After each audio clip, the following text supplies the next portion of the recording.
ये कह रही हैं आपसे क्या, हमारे जियारा, आप उनके तरफ इशारा करेंगे, हमारे जियारा तारा सब लाए राजा, हमारे जियारा तारा सब लाए राजा, हमारे जियारा तारा सब लाए राजा, तारा सब लाए राजा, छछना वालाए राजा,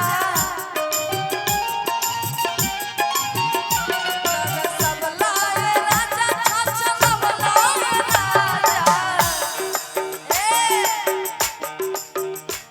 हमार जियारा, हमार जियारा तारा सब लाए राजा, हमार जियारा तारा सब लाए राजा, हमार जियारा तारा सब लाए राजा। तो दिल दे दिया,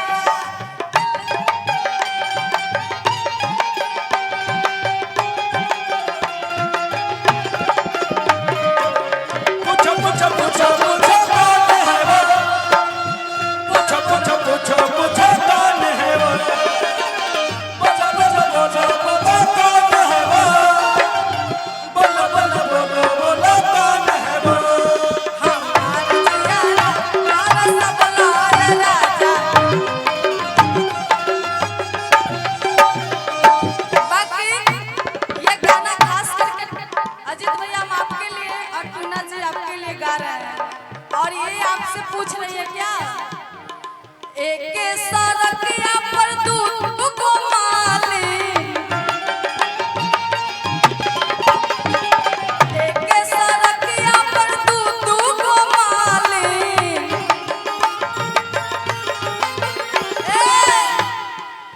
कि एक गो सड़किया पर दू को मालिन, आके कराला फुलवा के नवाए राजा, के कराला फुलवा के नवाए राजा, हमार जियारा तारा सब लाए राजा।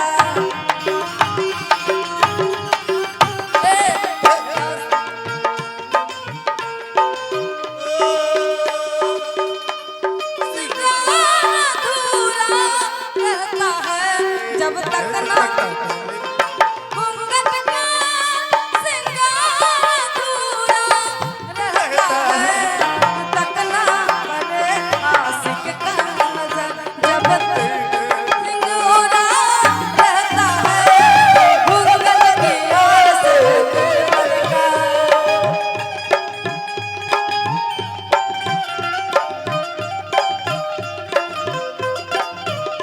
हमार जियारा